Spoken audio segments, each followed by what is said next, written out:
शांति। एक बार हम सब मिलकर उस रीति से ओम शांति की ध्वनि करेंगे जैसा हम सब ने सुना है।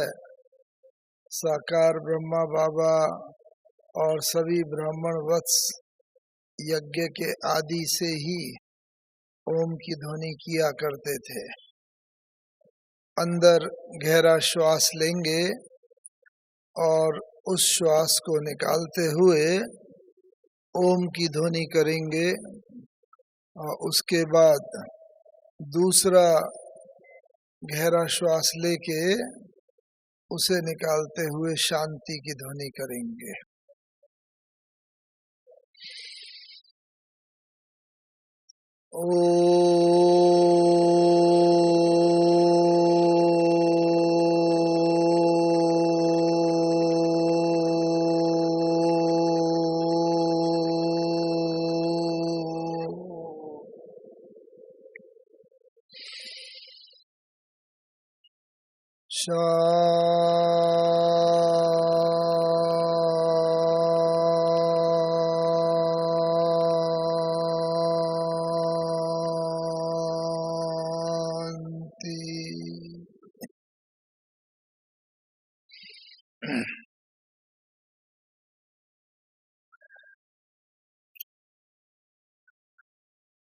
इस ओम शांति की ध्वनि के अंदर ही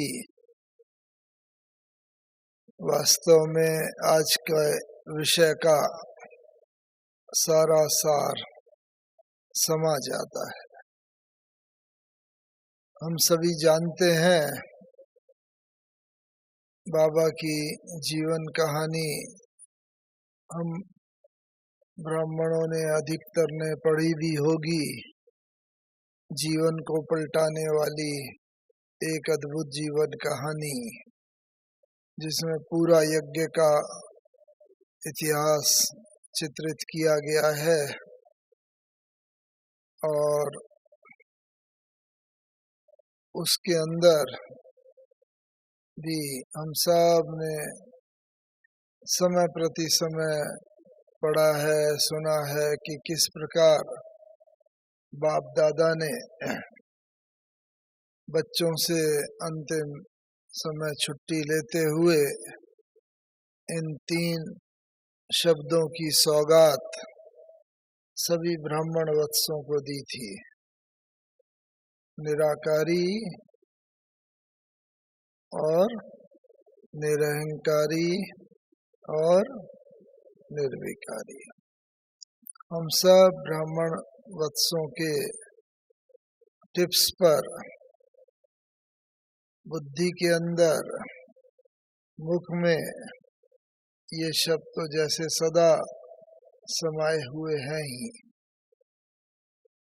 ये बहुत अच्छा है कि बुद्धि में सदा ये शब्द रहें, लेकिन उससे भी और अच्छा क्या है कि समय पर ये शब्द सदा याद आते रहें, जीवन में चरितार्थ होते रहें और इसके आधार पर ही जीवन में सदा सफलता मिलती रहे। बहुत इन शब्दों के अंदर बहुत गहरा भाव समाया हुआ है और बाबा के जीवन के अंदर तो कदम कदम पर ही प्रतिपल यह शब्द सार्थक होते प्रतीत होते थे। तीनों शब्दों का वैसे तो जीवन में अपना बहुत गहरा इनका भावार्थ है, लेकिन मोटे तौर पर जो बाबा ने बताया है और जिसको सहज समझ सकते हैं समझने में और सहज है। निराकार स्थिति किस चीज के साथ संलग्न है? मन, वाणी, कर्म के साथ, व्यवहार के साथ, किन चीजों के साथ संलग्न है? निराकारी शब्द जो है वो ज्यादातर हमारी मानसिक स्थिति का सूचक है। मन से हमारी स्थिति निराकारी रहे और वाणी में निरअहंकारिता झलकती रहे, क्योंकि किसी भी प्रकार का अक्सर करके जो अहंकार होता है वाणी से झलके मुख्यतः व्यक्ति के व्यवहार में वो ही झलकता है। वाणी से अहंकार का प्रदर्शन। और बाबा ने इसके लिए कौन से शब्द बताए हैं कि किन बातों से अधिकतर अहंकार का प्रदर्शन होता है, किन दो शब्दों से? हाँ, कौन से दो शब्द हैं? हाँ, बिल्कुल ठीक, मैं और मेरा, ये भी है। और मन, वाणी और व्यवहार, कर्म से क्या सूचक होता है? हाँ, कोई भी कर्म जब होता है, कर्म से पहले कोई बात वाणी में आती है, उससे भी पहले वो मन के अंदर होती है। मन की बात तो फिर भी दिखती नहीं है, पता नहीं चलती है मन के अंदर क्या चल रहा है, लेकिन मन की बात वाणी में कई बार आती है और उसके बाद वाणी से पता चलती है, और जब कर्म में आ जाती है, व्यवहार में आ जाती है, तो फिर सबको प्रदर्शित हो जाती है, पता चल जाती है। तो निराकारी, निरहंकारी और निर्विकारी, तो कोई भी बात जब व्यवहार में आ जाती है तो वो सबके सामने प्रदर्शित हो जाती है। तो इसीलिए निर्विकारी ये बात भी है। और हम सब जानते हैं, बचपन से भारतीय संस्कृति में पढ़ते भी चले आ रहे हैं, सुनते भी, मुख्य मोटे तौर के 5 विकार और उनके छोटे बंधु, सखा, बाल बच्चे और छोटे आलस्य, घृणा, ईर्ष्या, द्वेष, बहुत सारे विकार, वो सब ये और छोटे विकारों की श्रेणियों में आ जाते हैं। तो ये सब तो, इतनी बात तो हम सब जानते हैं, लेकिन कैसे हम इस स्थिति को प्राप्त करें जो बाप दादा हम बच्चों से अंत तक इस बात के ऊपर विशेष बाबा ने प्रकाश डाला, विशेष अभ्यास कराया, और विशेष अभ्यास करा करके तब बाबा ने अंत में हम सबसे छुट्टी ली। और छुट्टी लेते समय तक बाबा ने बिल्कुल हम बच्चों को इस बात का स्वरूप बन करके दिखाया, और उसके बाद बाबा ने छुट्टी ली। तो ये जो बात बाबा ने करके दिखाई, निराकारी स्थिति, अब कहना तो फिर भी रिलेटिवली बड़ा सहज है, लेकिन पता कैसे चले कि हम निराकारी स्थिति की तरफ बढ़ते चले जा रहे हैं? इस बात को बाबा ने भी जब रियलाइज किया, जब ज्ञान में आए, बाबा ने भी बहुत अभ्यास किया इसका, लेकिन बाबा देखते थे, अभ्यास करते करते बाबा को ऐसा लगता था कि मन जो है बार बार भाग जाता है, और जब मन भाग जाता है न चाहते हुए भी, तो बाबा को अपने ऊपर जैसे कि ये होता था कि अभी मुझे और पुरुषार्थ करना है और करना है। तो ये बात बाबा की बुद्धि में, लक्ष्य में सदा रहती थी। तो जब देखा कि मन बार बार भाग जाता है, तो बाबा ने क्या युक्ति रची, क्या युक्ति रची? बाबा कहता है अपने लिए खुद युक्ति रचो, युक्ति से ही मुक्ति मिलती है। इसीलिए बाबा ने क्या युक्ति रची, और जो बाबा ने युक्ति रची और बाबा उसमें बहुत सफल हुए, हम बच्चों के लिए भी वो भी एक तरीके से पूरा बाबा ने रास्ता साफ कर दिया। तो कैसे करी बाबा ने युक्ति?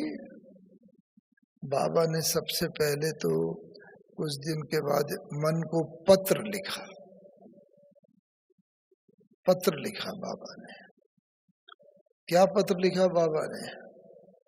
बाबा ने मन को पत्र लिखा कि हे मन, गौर से सुनना, हमने कभी ये प्रयास किया है अपने मन को पत्र लिखने का, मन को कंट्रोल करने का? जो बाबा ने करा और तुरंत ही सफलता पा ली, और उसके बाद मन कभी भी बाबा के हाथ से बाहर नहीं गया, मन सदा बाबा के नियंत्रण में रहा। तो बाबा ने मन को पत्र लिखा कि हे मन, मैं आत्मा राजा हूं और तू मेरा मंत्री है।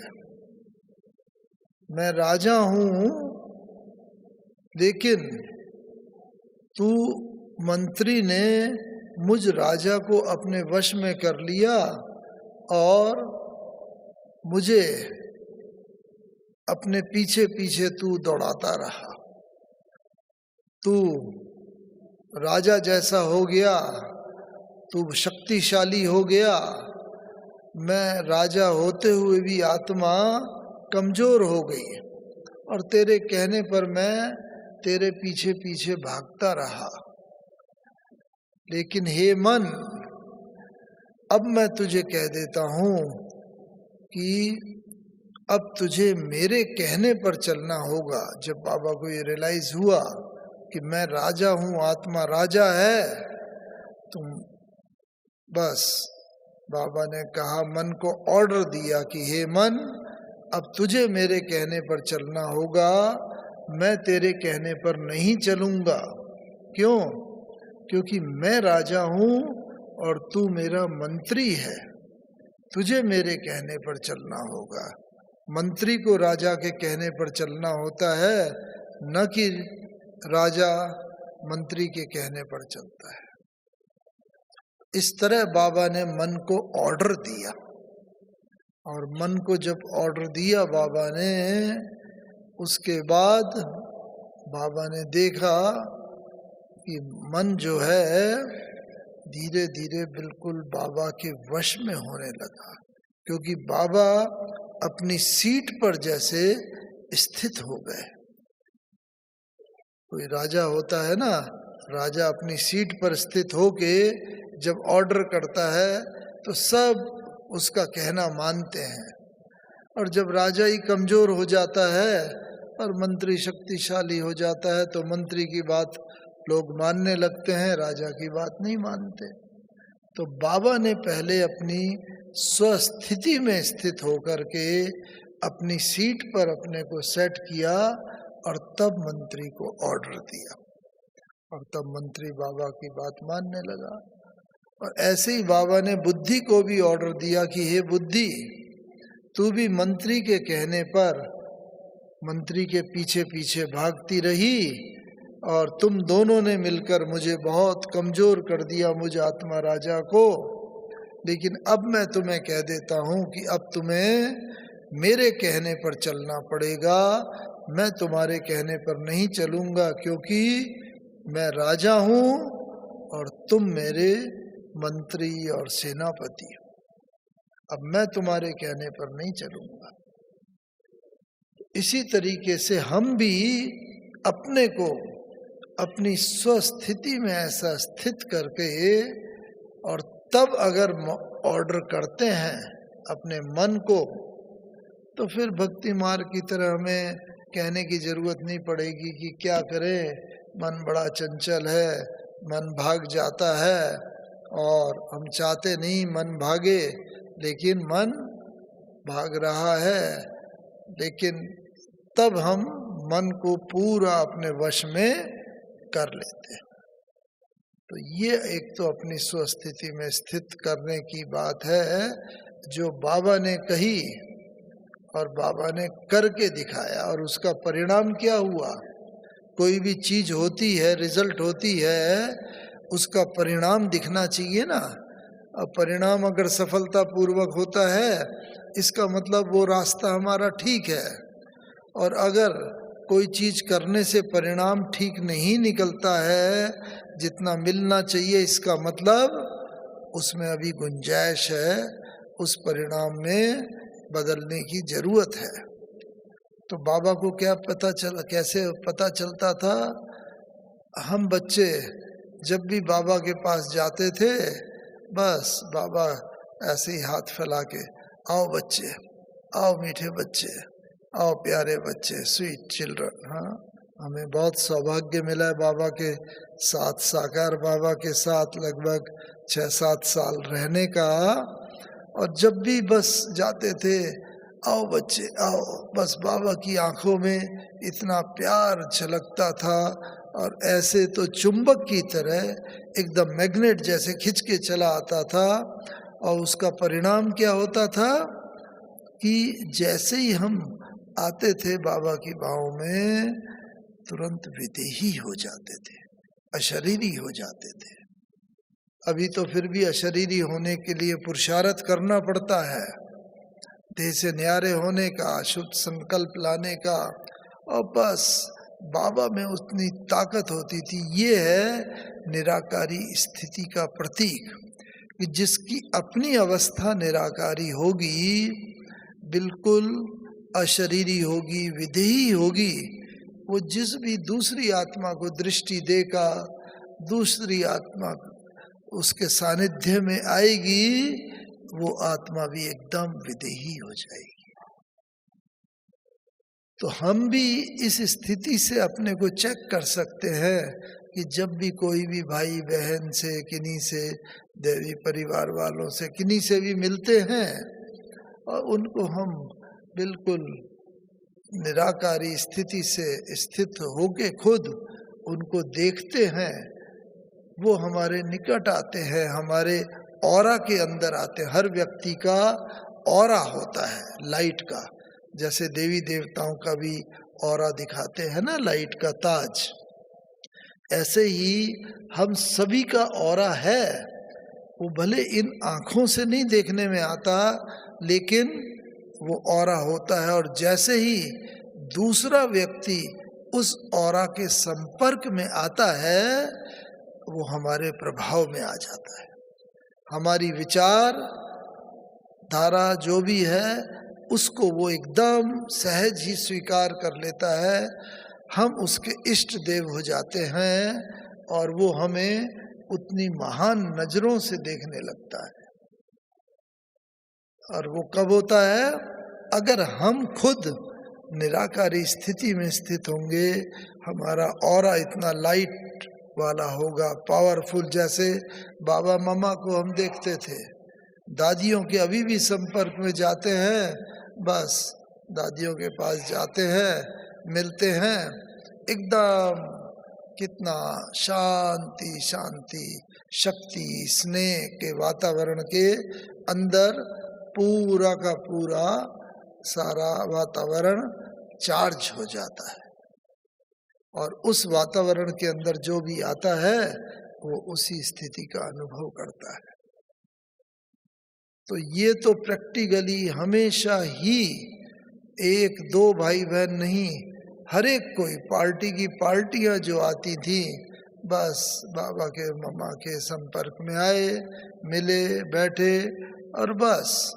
और केवल उतना ही नहीं, इवन साधारण पशु पक्षी जीव जंतु प्रकृति भी, क्योंकि भारतीय संस्कृति में कहा गया वसुधैव कुटुंबकम, वसुधा ही हमारी कुटुंब है, परिवार है।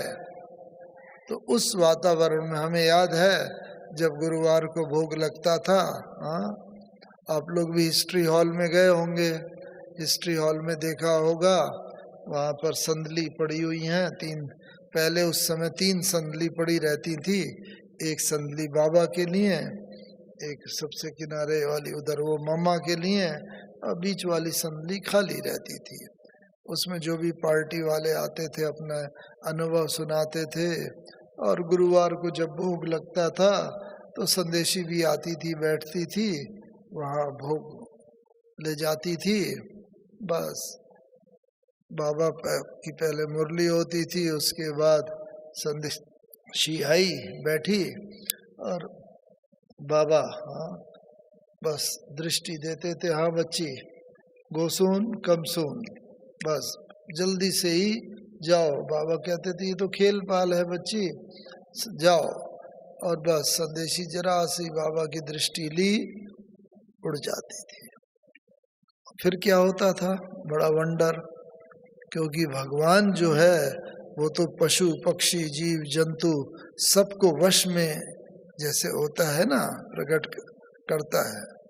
तो बाबा संदेशी जाती थी, आती थी, संदेश सुनाती थी, उसके बाद बाबा अपना खोलते थे भोग का डब्बी, और बस भोग की डब्बी से थोड़ा सा जो भी भोग होता था हथेली पर रखते थे।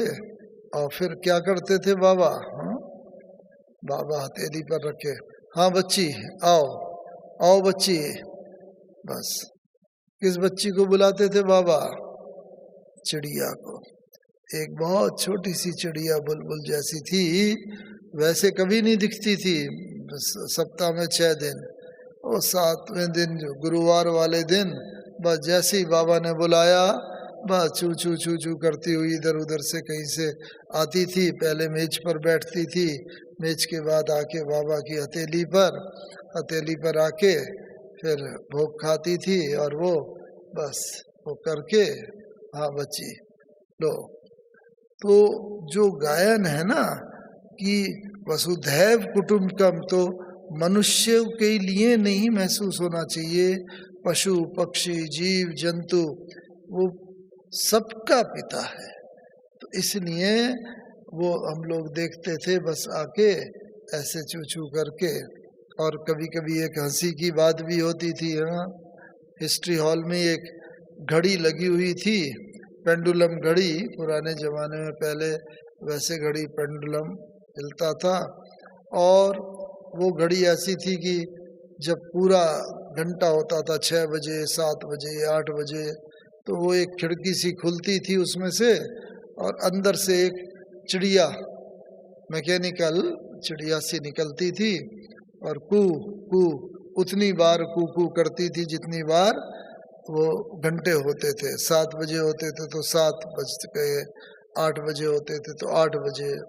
और बस आते थे तो ये चिड़िया देखती थी, जो एक्चुअल चिड़िया होती थी, कि अरे ये कौन है दूसरी चिड़िया, तो वहाँ उसे देखती थी तो उसके पास जाती थी, उसको भी कई बार चोंच जैसे मारते थे एकदम, ये दूसरी चिड़िया कौन आई। अब बाबा भी चिटचैट करते थे, हंसी। देखो बच्चे, कलयुगी दुनिया में तो आजकल ना हर आत्मा देखो कैसे एक दूसरे से ना वो होते हैं। और बस उसके बाद जब घंटे पूरे हो जाते थे और वो बंद हो जाता था खिड़की, और वो चिड़िया अंदर, और फिर ये चिड़िया भी अपना भोग लेके चली जाती थी। तो बाबा किस प्रकार से, कैसे, मतलब प्यार से बुलाते थे बाबा और वो आ जाती थी कहीं से और वो करती थी। चलो ये तो चिड़िया की बात रही, है तो एक ऐसा हार्मलेस क्रिएचर है।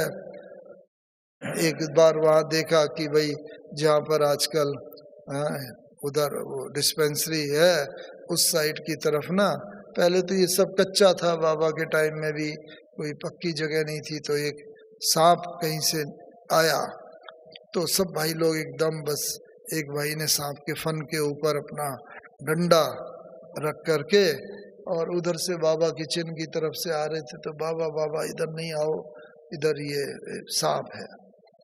तो बाबा ने कहा, रे बच्चे क्यों, क्या है, भीड़ है क्यों लगा रखी है, और आए। फिर बाबा के मुंह से तो सबके लिए, देखो जगत पिता था ना, पूरी सृष्टि का पिता, बच्चे को मारो नहीं, क्यों मार रहे हो, क्यों तकलीफ दे रहे हो बच्चे को। तो बाबा सांप है, ये नुकसान पहुंचाएगा, नहीं नहीं नहीं बच्चे, लाओ हांडी लाओ। हाँ, तो मिट्टी की हांडी सी लाए, मंगवाई बाबा ने, और एक भाई को बोला कि लो इसके पकड़ के ना इसको हांडी में रखो और मुंह पे बांध करके छोड़ के आ जाओ। वो थोड़ा भाई जरा हिचकने लगे, थोड़ा सा सांप की बात थी, लेकिन बाबा ने कहा, अरे इसमें क्या बात है, देखो बाबा खुद ही कर देता है। बाबा बढ़े आगे तो सबने रोक दिया, नहीं नहीं नहीं नहीं बाबा आप नहीं। फिर वही भाई अपना हिम्मत करके उन्होंने पकड़ा। पहले वो सांप इतना ज्यादा वो हो रहा था, उसके बाद सबने देखा कि बाबा ने उसे थोड़ा दृष्टि दी और बिल्कुल शांत मुद्रा में बाबा उसे देखते रहे। वो भी बिल्कुल एकदम शांत हो गया, उसे पूंछ पकड़ के उसे हांडी में डाला, ऊपर से बांधा और छोड़ के चले आए। तो देखो जो हिंसक, जो भक्ति मार्ग में पढ़ा करते थे द्वापर युग से कि बड़े बड़े साधु सन्यासी ऋषि मुनि होते थे, बड़े बड़े हिंसक प्राणी भी दूर आके बैठ जाया करते थे, कोई भी उन्हें नुकसान नहीं पहुंचाता था। उन आत्माओं का, ऋषि मुनियों का ऑरा भी है। इसी समय का ही सारा गायन है जो प्रैक्टिकल में देखा करते थे। हम लोगों ने देखा कि किस प्रकार से ब्रह्मा बाबा बिल्कुल अपने दृष्टि वृत्ति जरा संकल्प से ही अपनी स्थिति से हर एक को एकदम बिल्कुल शांत कर दिया। तो ये कमाल थी ये निराकारी स्थिति की।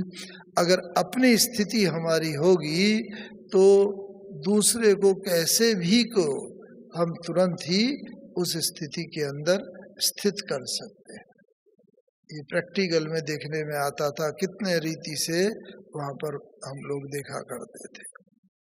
और इस प्रकार से बाबा के सब बच्चे बाबा के साथ ही साथ जाते थे, बस जंगलों में भी जाते थे, सब तरफ, लेकिन कहीं पर भी कोई भी दूर दूर तक भी किसी भी प्रकार के कोई हिंसक प्राणी किसी भी प्रकार का ऐसा वार नहीं किया करते थे। तो ये एक स्थिति होती है, जैसी अपनी स्थिति होती है वैसा वो ऑरा होता है और वैसा ही चारों तरफ वातावरण होता है। और साथ ही साथ क्या देखते थे, हम देखते थे कि बाबा का ना बात का सबने सुना भी होगा। एक बार, कई बार वो कलकत्ता में हम लोगों ने बड़ी प्रदर्शनी लगाई थी और वहाँ पर कोई हमारे कई प्रकार के लोग होते हैं, कोई किसी न किसी रीति से ना, जिन्हें बाबा हंसी में परम मित्र कह देते हैं, परम स्नेही। तो किसी ने आग लगा दी, वो पंडाल भी जल गया, सारा प्रदर्शनी के चित्र भी जल गए, बहुत नुकसान हुआ। तो बाबा ने कहा कि देखो बच्चे, आगे के लिए सावधानी रखो, इंश्योरेंस कराओ, आदि आदि ये सब पूरी बात ऐसा करो। तो उसका भाव यही होता था। कोई भी व्यक्ति, हमारे यहाँ उस समय 3 बहुत बड़े बड़े वकील आते थे, तो बाई चांस उस समय यहाँ हम आए हुए थे, हम उस समय पढ़ा करते थे इंजीनियरिंग कॉलेज में, और यहाँ छुट्टी थी तो यहाँ पर आए हुए थे। तो उन वकीलों ने बोला, संतराम जी, त्रिलोकचंद जी, मोती चंद, ये 3 हमारे बहुत यज्ञ के बड़े कानपुर के वकील हुआ करते थे। तो इन्होंने कहा नहीं बाबा, हमें उन पे केस करना, हमारे पास सारे प्रमाण हैं, फोटो है, पिक्चर्स है, और हम जो है उन्हें हर हालत में ये केस जीतेंगे और हमें इनको छोड़ना नहीं चाहिए। तो बाबा ने कहा नहीं बच्चे, देखो बाप, उन्हें क्या मालूम कि उन्होंने क्या नुकसान किया है। बाप जो है कभी भी बच्चों पर केस नहीं कर सकता, बच्चे चाहे जैसे भी हों, लेकिन बाप जो है बच्चों का सदा हितकारी होता है। देखो कितनी महान भावना बाबा की ना, इतनी ऊंची भावना, लेकिन उन्होंने, सबने बहुत कहा, बाबा ने कहा नहीं बच्चे, आगे के लिए सावधानी रखो, इंश्योरेंस करो, सावधानी रखो, लेकिन कभी भी उनके ऊपर ऐसा केस नहीं करना है। तो सब होते हुए भी बाबा का उनके लिए एक शब्द भी ऐसा नहीं निकला कि कोई क्रोध का हो, किसी ऐसा हो कि भाई नुकसान इन्होंने किया है, ऐसा कोर्ट केस किया जाए वगैरह वगैरह, कुछ भी नहीं। और इसलिए ये बाबा की एक एक चीज से भी कितना निरअहंकारिता, कितना वो बरसा करता था। देखो बाबा के पास आते थे, पार्टी मिला करते थे, तो पार्टी को टाइम दिया हुआ होता था। लच्छू दादी एक होते थे, टाइम दिया, भाई 10 बजे मानो बम्बई पार्टी मिलेगी, 10:30 बजे दिल्ली, 11 बजे कलकत्ता पार्टी, ऐसे अलग अलग पार्टी। तो पार्टियां आती थे, है टीचर पहले अपने टाइम पर आती थी, और बाबा मुख्य 3 स्थानों पर मिला करते थे। जैसा पार्टी होती थी, अगर 3-4 लोगों की, 2-3 लोगों की पार्टी होती थी, बाबा अपने कमरे में, अभी तो फिर भी बाबा का कमरा बहुत बड़ा हो गया, पहले तो उस समय बहुत ही छोटा कमरा था, बस जितने तक पलंग पड़ा हुआ है और आगे संदली, उतना ही कमरा छोटा होता था। ये तो कमरा बाद में बड़ा आगे करा है, तो पहले ये होता था। उससे थोड़ा कुछ ज्यादा होते थे तो वहाँ पर बाबा की हट में, झोपड़ी में मिला करते थे।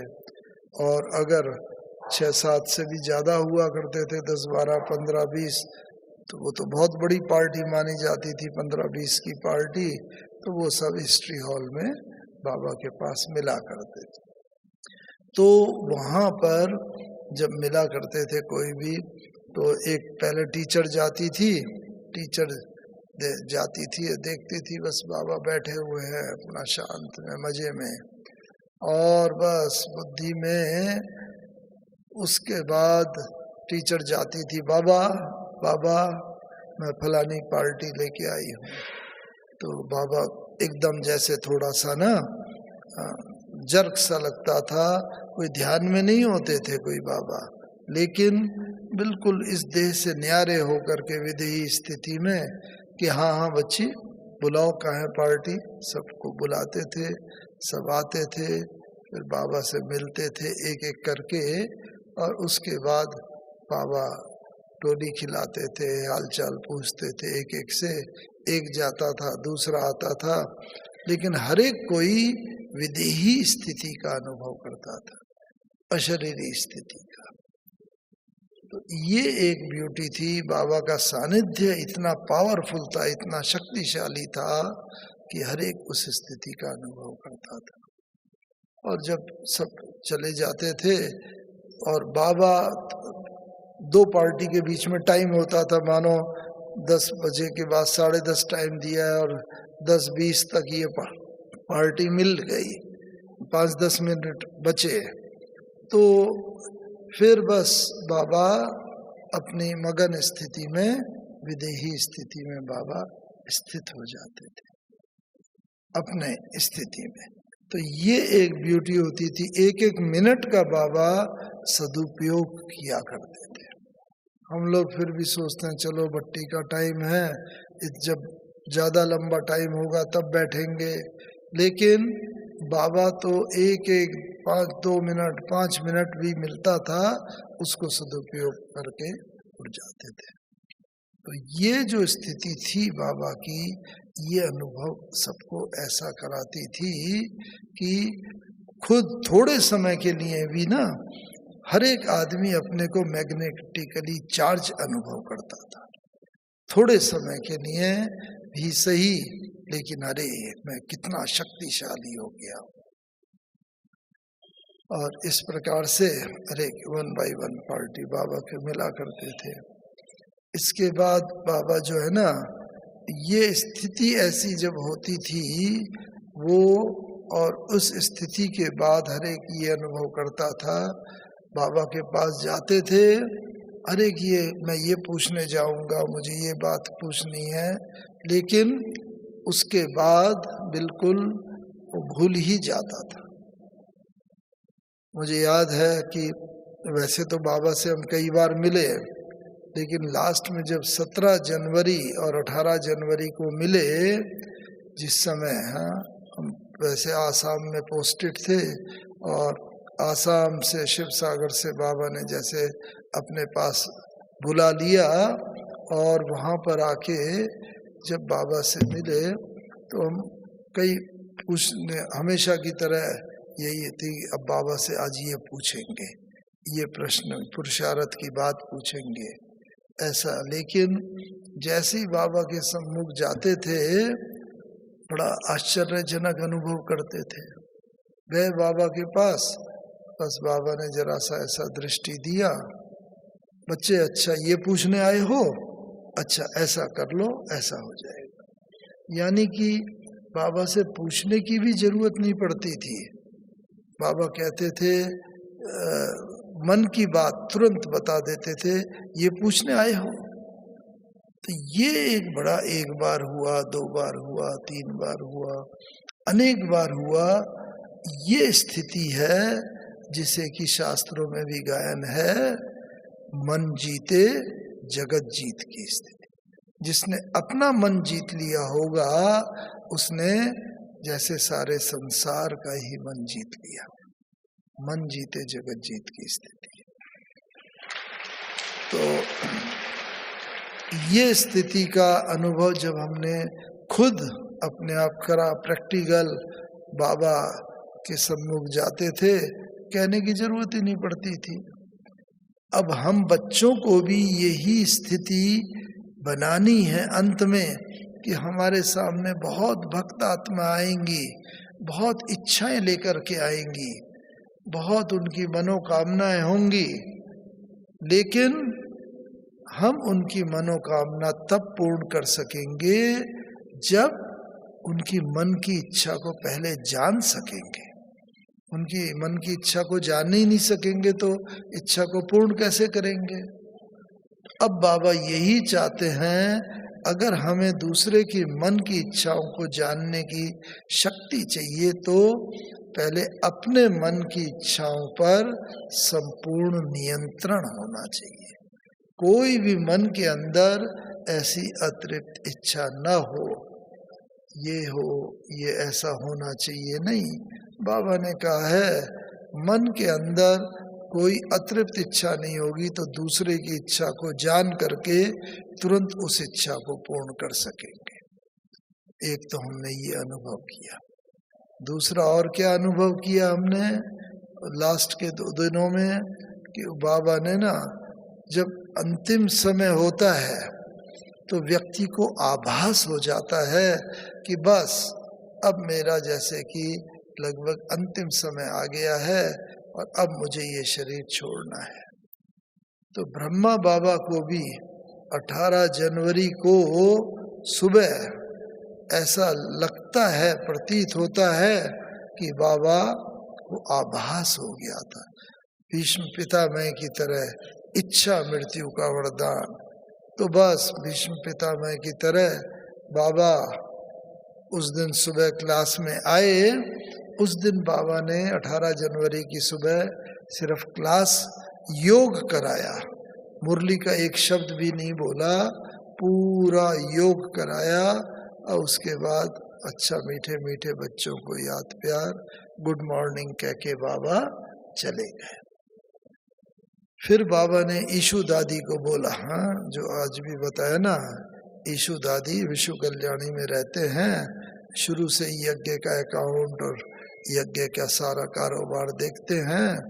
तो ईशु दादी को बोला, बच्ची आज जितना भी पत्र लिखवाने हो लिखवा लो, कोई भी ऐसा न रह जाए कि जिसका पत्र अनआंसर्ड रह जाए, यानी कि उसका उत्तर दिए बिना रह जाए।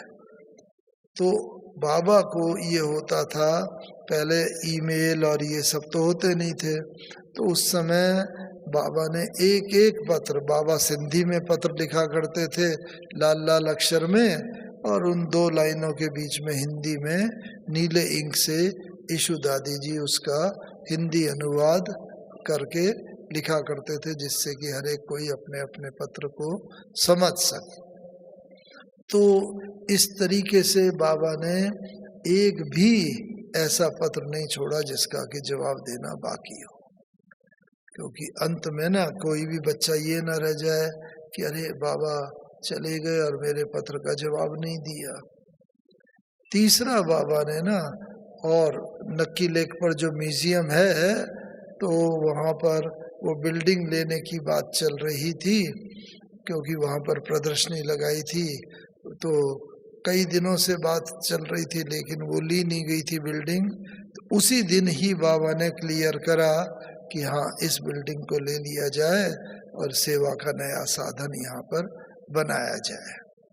तो वो तीसरा, वो काम अधूरा काम रह गया, क्योंकि ये लौकिक में भी बोलते हैं दुनिया में कि जो अधूरी बात होती है जो, तो वो बार बार नहीं तो व्यक्ति के मन में आती है, ये काम रह गया, ये काम रह गया।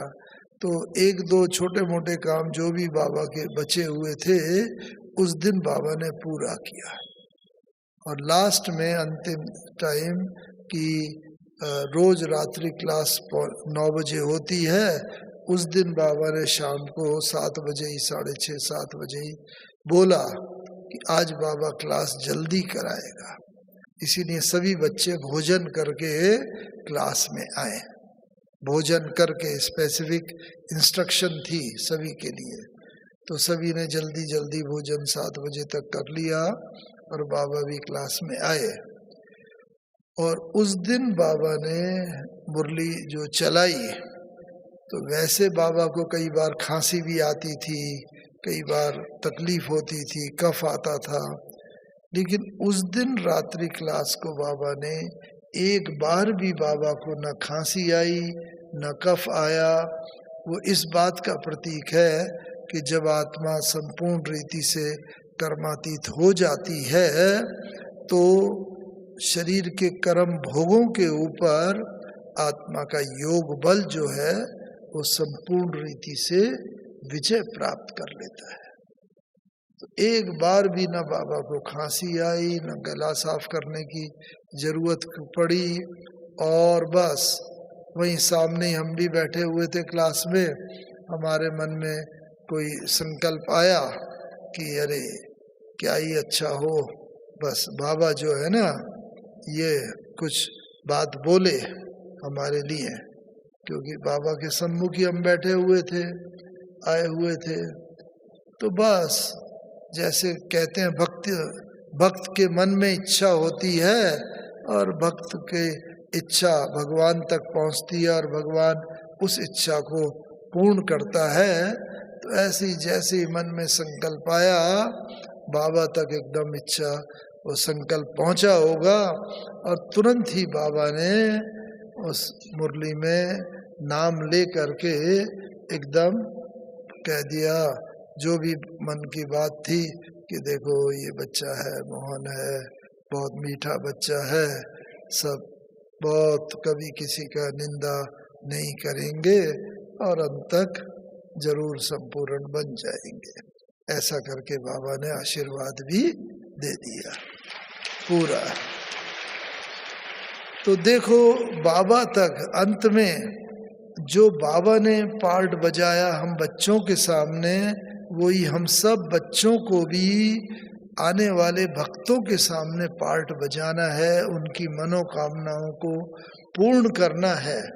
इसीलिए हमें अब उस स्थिति को, जैसे ब्रह्मा बाबा ने प्राप्त किया, उस स्थिति को प्राप्त करके हमें भी अंत समय में उन सब की मनोकामनाएं पूर्ण करनी है। और उसके बाद क्या हुआ, कि बस बाबा सब बच्चों को कह के अच्छा बाबा कमरे से बाहर हिस्ट्री हॉल के बाहर गए और सबको अच्छा बच्चों को याद प्यार गुड नाइट। अच्छा बाबा बच्चों से छुट्टी लेता है, विदाई लेता है। ये शब्द बाबा ने पहले कभी नहीं कहे। छुट्टी लेता है, विदाई लेता है, ये शब्द बाबा ने कहे। और बाबा सबको नैनों से निहारते हुए बहुत मुस्कुराहट के साथ बाबा ने हर बच्चे को एक एक बच्चे को दृष्टि दी। फिर बाबा कमरे में गए, बाबा के साथ दादी जी, दादी प्रकाश मणि जी भी गए और बाबा के हाथ में हाथ और बस दादी जी को सब विल करते हुए बाबा ने जैसे छुट्टी ली। लेकिन ब्यूटी ये थी कि बाबा ने 18 जनवरी की रात को शरीर छोड़ा। रात माने 9-10 बजे के करीब, 10 बजे करीब हुआ होगा।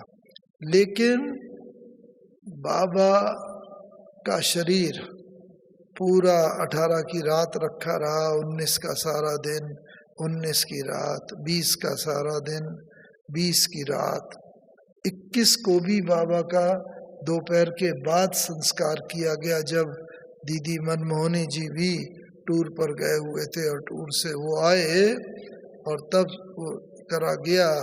लेकिन तब तक बाबा का शरीर वैसा ही चमकता रहा, न कोई शरीर में दुर्गंध आई, न शरीर कोई काला पड़ा, नीला पड़ा, कुछ नहीं। और बिल्कुल वही चमकता हुआ शरीर रहा। लगता है जैसे बाबा सो रहे हैं और बस हमेशा की तरह उठेंगे और बस बाबा कहेंगे आओ बच्चे, आओ मीठे बच्चे, आओ प्यारे बच्चे, और यही बाबा कह के ऐसा अनुभव होता रहता था। और उसके बाद फिर जब बाबा का संस्कार भी किया गया, उसके बाद वहाँ पर बाबा के फिर बाबा ने सारे के सारे राज मुरली में खोले। वो तो आप सबने देखा ही है, सुना भी है, हमेशा समय प्रति समय सुनते हैं। और वो ही यही 3 महावाक्य के ऊपर ही सारा का सारा दारोमदार है, निराकारी, निरहंकारी और निर्विकारी, इनके ऊपर। और इस रीति से ये सारा का सारा। लेकिन हमें अंत में प्रकृति जीत भी बनना है।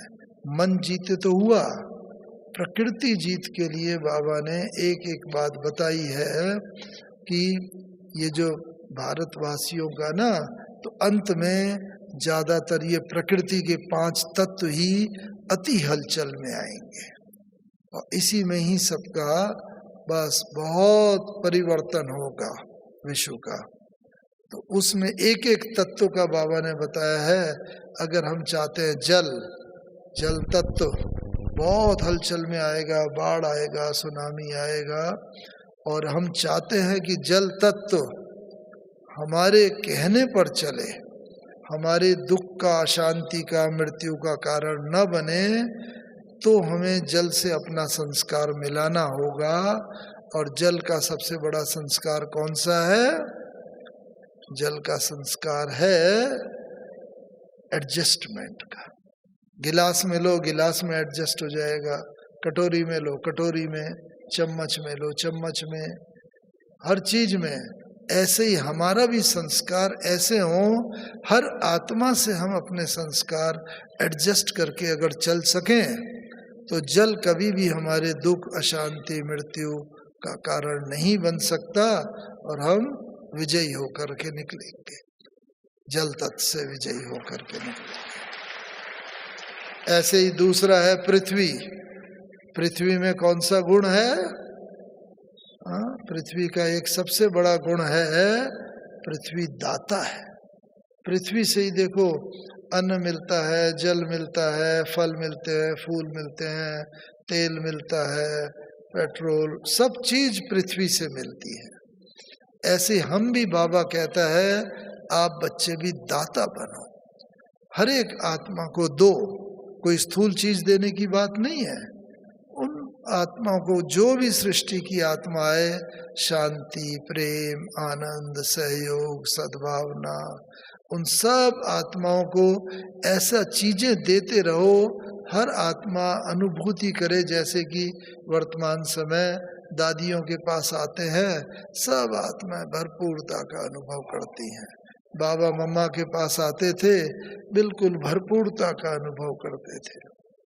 ऐसे ही हम आत्माओं को भी ऐसी चीजें का ये करना है दान कि सब आत्मा भरपूर अनुभव करें। तो क्या होगा, पृथ्वी जितनी भी हलचल में आएगी, भूचाल आएंगे, अर्थक्वेक आएंगे, बहुत विनाश का कारण बनेगी, लेकिन पृथ्वी हमारा बाल बांका भी नहीं कर सकती। क्यों? क्योंकि हमने पृथ्वी के साथ अपने संस्कारों को मिला लिया। तो इसीलिए पृथ्वी के संस्कार मिलाने का वो भावार्थ है, हम पृथ्वी की तरह दाता बने। स्थूल चीजों की बात नहीं, बल्कि इन गुण और शक्तियों के दाता बने। ऐसे ही वायु का क्या गुण है? वायु का गुण है हल्केपन का। ऐसे हम भी जीवन में सदा हल्के रहें, कोई कितनी भी बड़ी परीक्षा आए भारी ना हो जाए, मूड ऑफ ना हो जाए। जितने हल्के रहेंगे, तो वायु की तरह हल्के अगर रहेंगे तो क्या होगा, जीवन में अगर साइक्लोन आएगा, बहुत तूफान आएंगे, बहुत मृत्यु के कारण बनेंगे, लेकिन वायु जो है हमारी दुख, अशांति और मृत्यु का कारण कभी नहीं बन सकती। क्यों? क्योंकि वायु की तरह हल्के रहने का अगर गुण हमने सीख लिया तो बस सदा हल्के रहेंगे और जीवन में सदा विजयी होकर के चलते रहे। ऐसे ही आकाश का क्या गुण होता है? आकाश विशाल होता है। तो इसी तरह अगर आकाश की तरह हमने विशालता अपने हृदय में धारण करी, कोई भी आत्मा आए उसका कमी, कमजोरी, गुण, अवगुण हम अपने दिल में रखे ही नहीं, उसकी कमजोरी को स्थान ही ना दें। वो आत्मा चाहे हमारे लिए जितना भी बुरा करे, लेकिन हमारे मन में उसके लिए कभी भी बुरे की भावना ना हो। उससे क्या होगा, आकाश की तरह विशालता का गुण धारण कर लिया तो आकाश मार्ग से आने वाले जितने भी विनाश के साधन होंगे, बम हो, मिसाइल हो, रॉकेट हो, बादल फटे, ऊपर से पानी गिरे, कुछ भी हो, लेकिन वो हमारा नुकसान बाल बांका नहीं कर सकता। क्यों? क्योंकि आकाश का गुण विशालता का हमने अपने हृदय में धारण कर लिया, तो आकाश हमारा मित्र बन गया। और मित्र कभी भी मित्र के प्राण नहीं लेता, मित्र हमेशा मित्र की रक्षा करता है। एक ये, और अंत में गुण है अग्नि। सूर्य में अग्नि की तरह गर्मी, प्रकाश होता है। तो इस तरह अगर हमने भी अपने अंदर सूर्य का, अग्नि का सबसे बड़ा गुण क्या होता है? अग्नि में जो भी चीज डालो उसका रूप परिवर्तन हो जाता है। कोई भी चीज डालो, रूप परिवर्तन। ऐसे ही कोई भी आत्मा आए, बाबा कहते हैं रोती हुई आत्मा आए, आपके सम्मुख आए और आपका ज्वालामुखी रूप ऐसा हो कि रोती हुई आत्मा आए, हंसती हुई चली जाए। दुखी आत्मा आए, सुख के सागर में लहराती हुई चली जाए। अशांत आत्मा आए, शांति के सागर में डुबकी लगाती हुई चली जाए। उसका रूप परिवर्तन हो जाए। और रूप परिवर्तन तभी हो सकता है जब हमने ज्वालामुखी स्वरूप धारण किया होगा। और ज्वालामुखी रूप अगर हमारा होगा, उस किसी भी दुखी आत्मा को हम सुख में परिवर्तित कर सकें। इस तरह बाबा कहता है कि प्रकृति को भी वो करो। और अभी तक बाबा ने दादी जानकी जी हमारा, मैं अंत में उनका उदाहरण देके समाप्त करता हूँ। आपको मालूम होगा 2000 का साल था, 1999, और दिसंबर का 31 तारीख। और आपको मालूम है 31 तारीख को बाबा आते हैं हमेशा। तो बाबा आए हुए थे यहाँ पर, और उधर दादी जानकी जी लोटस अहमदाबाद में थे। बहुत तबीयत उनकी सीरियस थी, बहुत तबीयत खराब थी। डॉक्टरों ने भी काफ़ी जवाब दे दिया था। तो वहाँ पर ना, यहाँ पर दादी प्रकाश मणि जी और निर्वैर भाई जी दोनों बाबा को बता रहे थे, बाबा ऐसा दादी की तबीयत तो वहाँ बहुत खराब है, डॉक्टरों ने भी जवाब दे दिया है और बहुत ही ज़्यादा सीरियस है दादी। तो बस बाबा ने सुना और बाबा ने कहा, एक अक्षर बोला कि नहीं बच्ची, उसे कुछ नहीं होगा, वो प्रकृति जीत आत्मा है। बाबा ने उनके लिए प्रकृति जीत शब्द यूज किया। ये आज से 20 साल पहले की बात है, 1999 दिसंबर, 31 दिसंबर, अभी 2020 चल रहा है। देखो हम सब से ही ज़्यादा कितना दादी रात दिन सेवा में इधर उधर तत्पर रहती है, आज इस देश में कल दूसरे देश में, और सब तरफ कितना सेवा का काम कर रही है। तो इसीलिए बाबा ने कहा, तो बाबा ने सिर्फ दादी को ही नहीं बोला, बाबा ने हम सब की तरफ इशारा करके बोला है, आप सब बच्चों को भी प्रकृति जीत बनना है। और जितना जितना प्रकृति जीत बनते जाएंगे, मन जीते जगत जीत वो होंगे, प्रकृति जीत होंगे, उतना ऑटोमेटिकली ही जो बाबा ने कहा निराकारी, निरहंकारी और निर्विकारी, ये स्थिति को प्राप्त करते चलेंगे और अंत में विजयी रतन बन के बाबा के साथ हम सब वापस घर जाएंगे। ओम शांति।